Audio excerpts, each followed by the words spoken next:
Machine চালানো শিখি। প্রথমে মেশিনে সুতো রেডি করতে হবে, রেডি করে সূচে সুতো লাগিয়ে নিতে হবে।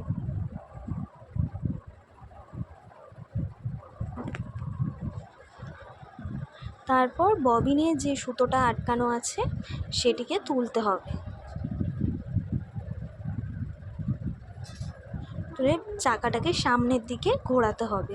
উল্টো দিকে ঘুরলে সেলাই হবে না এবং সুতো কেটে যাবে সূচ থেকে।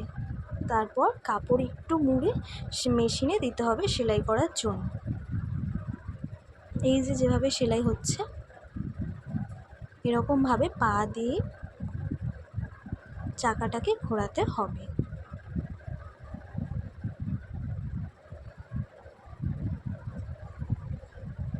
এইভাবে মেশিনে সেলাই হয়।